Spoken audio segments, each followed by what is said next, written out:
There was a village hidden far away from the cities, a place where time itself felt slower and heavier. And in the center of that village stood the house that no one dared to approach. People called it the House of Mirrors. The mansion was ancient with broken windows and rotting wood. Its roof sagged and its gates screamed when touched.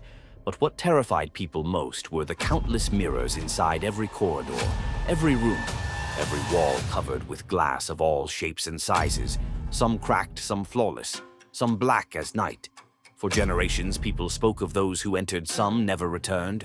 Some came back with empty eyes, unable to speak a word ever again. Others whispered of hearing their names from the glass late at night. The villagers avoided the place completely, but curiosity is stronger than fear. One night, 4 friends decided to enter Ahmed, who always laughed at ghost stories, saying nothing existed beyond what he could see. Sarah, who loved mysteries and old legends. Yusuf, who was weak-hearted, always afraid, but too loyal to leave his friends. And Layla, who had the strange gift of feeling things no one else could sense. She was quiet, she was gentle, and she often dreamed of things before they happened. They entered under a pale moonlight.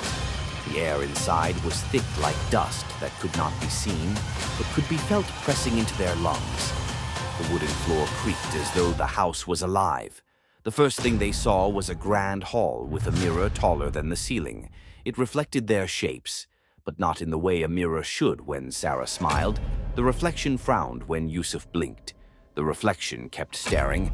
Ahmed laughed nervously, saying it was an illusion, but Layla whispered, "No, these are not reflections, these are eyes watching us."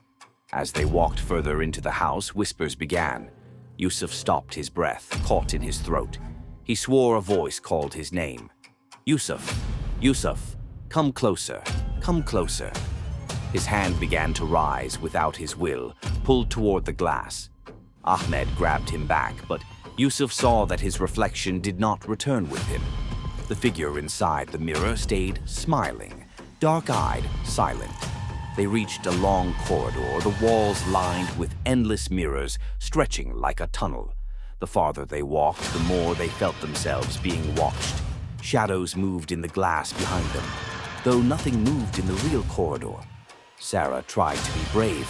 She touched one of the mirrors, and her handprint stayed glowing faintly, as though the glass remembered her. Layla begged her not to touch again, but Sarah laughed. Her laugh echoed inside the mirror, louder than in the hallway, until it sounded like someone else entirely. At the end of the corridor stood a door painted red, peeling and broken. The words scratched across it with something sharp. "Do not enter," the warning, "only push them forward." Inside was a room where every wall was covered with crimson mirrors. The glass shimmered like liquid blood, and in the center of the room stood a wooden chair, old, cracked, waiting. Layla froze her voice, barely a whisper. "There is something bound here, a soul that cannot leave before they could move." One mirror cracked slowly, a long black arm, thin and sharp, stretched out. It seized the chair and hurled it across the floor, shattering wood into pieces. The friends screamed. Yusuf wanted to run, but the door slammed behind them. Then Ahmed changed his eyes, filled with blackness. His smile twisted his voice, no longer his own. "Why do you wish to leave?" He said, "This house is a gift. Here you will never die here. You will never age. We will live forever in the mirrors." He stepped toward them. The mirrors on the wall began to pulse with light. Like heartbeats, Yusuf cried, begged to leave, but the glass closed over the door, the way water seals after a stone is thrown. Layla knew what must be done.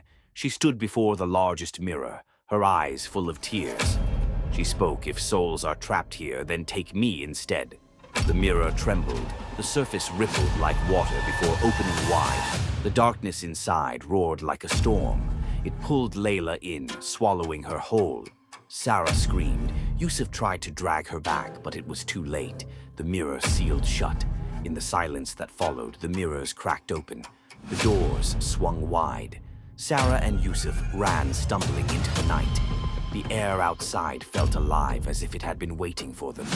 But when they looked back through the windows, they saw Layla behind the glass, standing calm, her eyes glowing softly, her lips curved in a sad smile. She had become part of the house, part of the mirrors, From that night, the House of Mirrors gained a new guardian. Anyone who entered saw Layla in the glass, waiting forever, patient, her eyes following them until the mirror decided whose turn it was to stay.